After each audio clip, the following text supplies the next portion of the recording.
às 8h30 da noite de domingo, o jornal, eu vou repetir porque agora já acabou de chegar a informação, às 8h30 da noite de domingo, nós vamos anunciar dentro do Fantástico que Dilma Rousseff está reeleita oficialmente.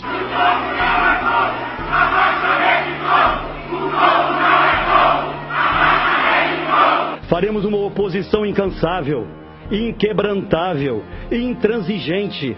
As coisas são assim, certo? As coisas são assim. Tem lá uns 400 deputados, 300 deputados, e quanto pior, melhor para eles. Eles querem que o governo esteja frágil, porque é a forma deles achacarem mais, tomarem mais, tirarem mais deles. Eu prefiro ser acusado por ele, de mal educado, do que ser como ele, acusado de achar que... O Brasil não pode fazer como o Paraguai fez, que arrancou o Lugo lá do dia para a noite, porque ele tinha perdido completamente o apoio. A história do impeachment eu nem falo disso, porque é uma coisa, a meu modo de ver, absolutamente inviável, impensável. O presidente da Câmara, a partir de hoje, é a oposição.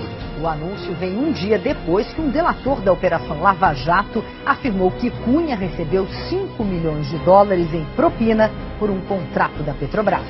Cunha, eu te amo! Nós nos recusamos a essa negociação. O presidente da Câmara, Eduardo Cunha, acaba de anunciar que acolheu um pedido de abertura de processo de impeachment contra a presidente Dilma Rousseff. Foi uma reação ao posicionamento dos parlamentares petistas ali no Conselho de Ética, que está de olho nas atitudes do Eduardo Cunha. Óbvio que foi. Sua Excelência, o presidente Eduardo Cunha, usou da sua competência para fazer uma vingança e uma retaliação à chefe do executivo. O PMDB se retira da base do governo da presidenta Dilma Rousseff. Se ainda havia alguma dúvida sobre o golpe, a farsa e a traição em curso, não há mais. O MBL acabou de fechar com o PSDB, DEM, PMDB, uma articulação para eles ajudarem, e aí também com a força sindical, que é o Paulinho, né? Para divulgar o dia 13, usando as máquinas deles também, enfim, usar agora uma força que a gente nunca teve. E foi o MBL que montou isso. A gente está costurando agora com todos eles para ter o impeachment. Então a gente está em outra, a gente está realmente causando problemas para Dilma. Os técnicos concluíram que as chamadas pedaladas fiscais não tiveram a participação da presidente afastada. Se não houve participação da presidente Dilma, não há por que incriminá-la nesse aspecto. Impeachment sem crime de responsabilidade é o quê? É golpe!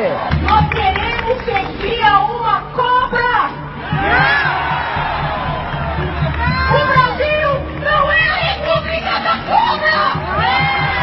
Eu fui contratada pelo PSDB em maio, recebi R$45 mil para fazer um parecer. Eu preciso explicar porque isso tem a ver com a minha honra.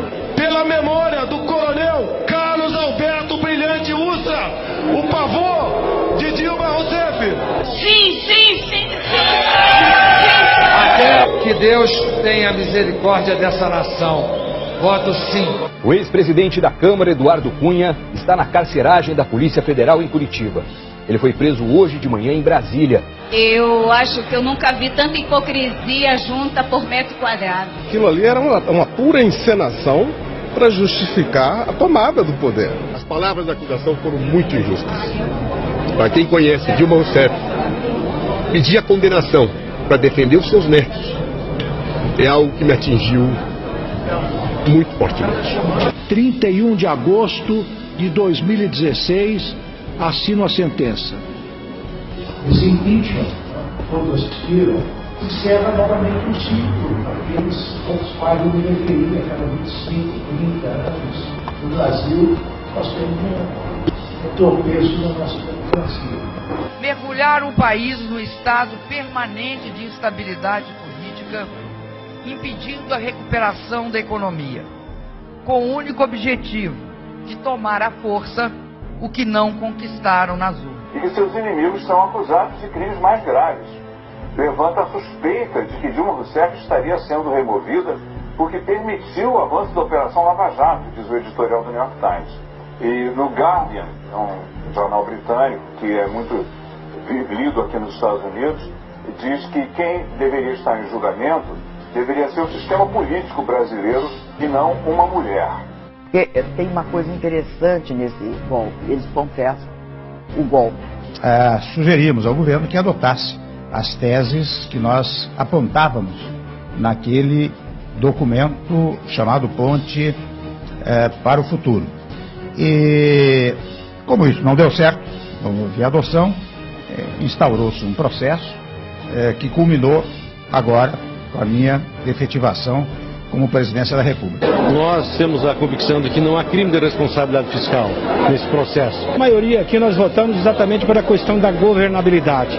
Presidente, não é um pouco, botar entre aspas, mas mesquinho, tirar verbas da presidente, tirar os aviões, não fica uma coisa... A senhora presidente utiliza o avião, ou utilizaria, para ir fazer campanha denunciando o golpe. O governo vai tirar a urgência para aprovar um pacote de combate à corrupção. A decisão contraria o Ministério Público Federal. O que a gente está vendo é que há uma contradição, o discurso do governo de ajuste fiscal, mas no fim, na prática, o que a gente está vendo é aumento de gastos. Então o governo está criando despesas obrigatórias, ao mesmo tempo está falando em teto para limitar o gasto público. Uma coisa não conversa com a outra. Por que vocês fizeram o impeachment? Pela PEC do teto, que a senhora não quer votar. Pela PEC do teto? Porque sem isso não vai ter credibilidade. Então tá bem. Então eu queria que vocês disputassem uma eleição com a PEC do teto. O ministro do Planejamento, Romero Jucá, do PMDB, vai se licenciar do cargo. Na gravação, ainda de acordo com o jornal, Jucá acrescentou que um eventual governo Michel Temer deveria construir um pacto nacional, com o Supremo, com tudo. E Machado disse que aí parava tudo. E Jucá respondeu que delimitava onde está, a respeito das investigações. Jucá disse que havia mantido conversas com ministros do Supremo, os quais não nominou. Nessa travessia ali, já 6 ministros já caíram nela. É na média de 1 ministro por mês do governo Temer. Essa disparada do dólar que está acontecendo hoje aqui no Brasil está diretamente ligada ao caso de Edel Vieira Lima envolvendo o presidente Michel Temer. Você vai ver no jornal hoje novos detalhes da delação premiada do ex-diretor da Odebrecht. Ele cita o presidente Michel Temer, o ministro Eliseu Padilha, o secretário Moreira Franco e a cúpula do PMDB. Dá detalhes de como repassava propina a senadores e deputados. Em troca, pedia apoio para propostas de interesse da empresa. No acordo de delação premiada, Cláudio dedica um capítulo ao relacionamento que tinha com o presidente Michel Temer. O nome do presidente é citado 43 vezes no depoimento. O governo Temer decidiu fazer uma reforma trabalhista por medida provisória. Como se diz, vai valer o negociado sobre o legislado, o acordo de sindicatos e empresas sobre quase tudo o que está escrito na lei. Na prática, a teoria são outros 500. Há grandes categorias de trabalhadores que têm sindicatos inoperantes ou mesmo fundidos. Há trabalhadores que não têm mesmo organização alguma. As mudanças propostas pelo governo na reforma da Previdência afetarão de forma radical a vida de 7 em cada 10 brasileiros. O governo cedeu de novo, né? Já tinha cedido nas Forças Armadas, agora cedeu com PMs e bombeiros.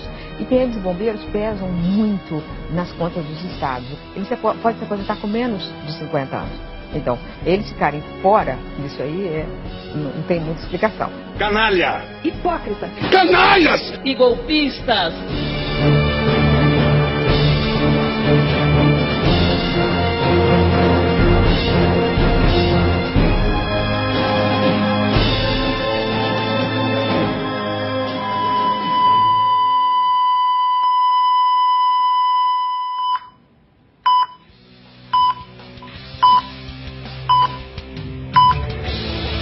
Eu espero que seja uma lição.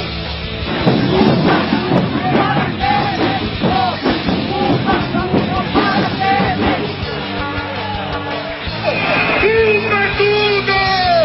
Contra a PEC do fim do mundo! Cada petista nesse país tem que começar a andar de camisa vermelha. Esse partido, aos 36 anos de vida, tem que ter orgulho, porque ninguém nunca fez mais do que nós fizemos nesse país.